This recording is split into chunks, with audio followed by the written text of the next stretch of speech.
શુભકામનાઓ। ભવિષ્યના ભારતની બૌદ્ધિક સંપદા અને પૂજ્ય ગુરુજનોને જમવાની પુત્રી ચૌધરી અશ્વિના સશસ્ત્ર વંદન। આજે હું તમને ગુજરાતની નારી શક્તિ વિશે કંઈ કહેવા જઈ રહી છું। મને આશા છે કે તમે ધ્યાનથી સાંભળો। વાત એક વસંતના વાયરાની પણ મુરઝાયેલા ફૂલોની છે। વાત એક વસંતના વાયરાની પણ મુરઝાયેલા ફૂલોની છે। વાત એક અવતરેલી ગંગાને અંજલિમાં ભરીને પી ગયેલા અગત્યની છે। વાત એક અવતરેલી ગંગાને અંજલિમાં ભરીને પી ગયેલા અગત્યની છે। વાત એક પૂરતી સરવાણીને સંચારવા માટે આડી પડેલા પહાડોની છે। વાત એક પૂરતી સરવાણીને સંચારવા માટે આડી પડેલા પહાડોની છે। વાત એક અસ્ખલિત શક્તિને સંચારવા માટેના પડકારોની છે। વાત એક અસ્ખલિત શક્તિને સંચારવા માટેના પડકારોની છે। આ મુરઝાયેલું ફૂલ, અવતરેલી ગંગાનો પ્રવાહ, અસ્ખલિત શક્તિ, આજની નારી શક્તિ, એની વાત એટલે સાંપ્રત સમયમાં નારી શક્તિ પડકારોમાં અમાપ છે ઇત્યાદિ ઉચ્ચારણો કરતો આપણો સમાજ। શું એવું નથી લાગતું કે 21મી સદી એ જ્ઞાનની સદી, 21મી સદી એ વિજ્ઞાનની સદી સાથે 21મી સદી એ સભાનપણાની સદી થવી જોઈએ?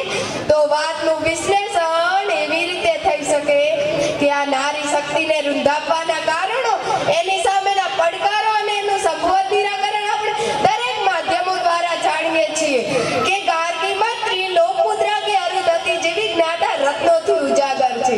ભારત વર્ષનો પ્રાચીન કાળ આ નારી શક્તિનો ભવ્ય ભૂતકાળ હતો। ભારત વર્ષનો પ્રાચીન કાળ આ નારી શક્તિનો ભવ્ય ભૂતકાળ હતો।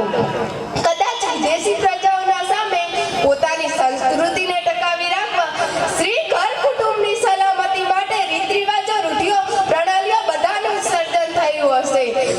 સમય જતાં લોક જીવન બદલાયું, ગામડામાં અને શહેરમાં લોકોની જગ્યાઓ બદલાઈ, લોકોની પદ્ધતિ, પુરવઠો, જરૂરિયાતો બધું જ બદલાઈ ગયું। તો આ રીત રિવાજો કેમ ન બદલાયા? પાઘડી ગઈ, જીભને કપડા પણ ગયા।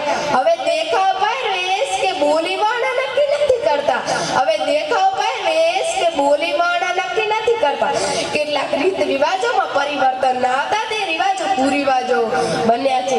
સમજાય તો શ્રણમાં સમજાઈ જાય, નહીં તો યુગોના યુગો વીતી જાય છે। સમજાય તો શ્રણમાં સમજાઈ જાય, નહીં તો યુગોના યુગો વીતી જાય છે। જાણે કેટલાય રાજા રામમોહન આવીને જાય છે, ન સહાય ન સંભળાય, છતાંય આવું ક્યારેક ક્યાંક થાય છે। વચન રામ આપે છે ને પ્રાણ સીતાના જાય છે। વચન રામ આપે છે અને પ્રાણ સીતાના જાય છે। અવંશની હત્યા પછી જન્મ કેળવણીનો અભાવ, પૌષ્ટિક આહાર, સારું સ્વાસ્થ્ય મેળવવા સામેની તકો અને સંઘર્ષ સ્વનિર્ભરતા સામેની તકો આલોચના જેવા કેટલાય પડકારો આજે નારી શક્તિની સામે ઊભા છે। जिनका पैदा पाना ही ना पाने, जिंदगी है जिंदगी क्या है, खाक है देश में नारी अपमानित है।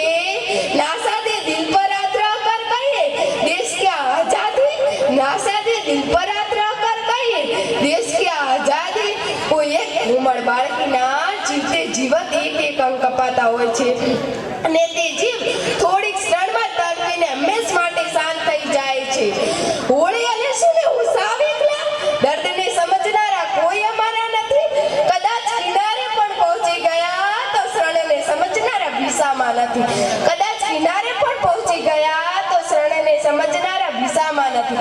અમે સાવ એકલા, અમારા કોઈ નથી।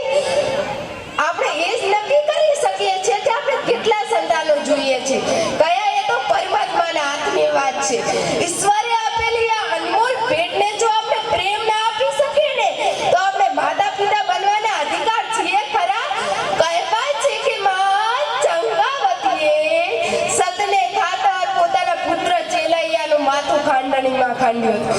કહેવાય છે કે માં ચંગાવતીએ સતને ખાતર પોતાના પુત્ર ચેલૈયાનું માથું ખાંડણીમાં ખાંડ્યું હતું અને હજારો બાળકોના એક અંગ કપાતા હોય છે અને તે જીવ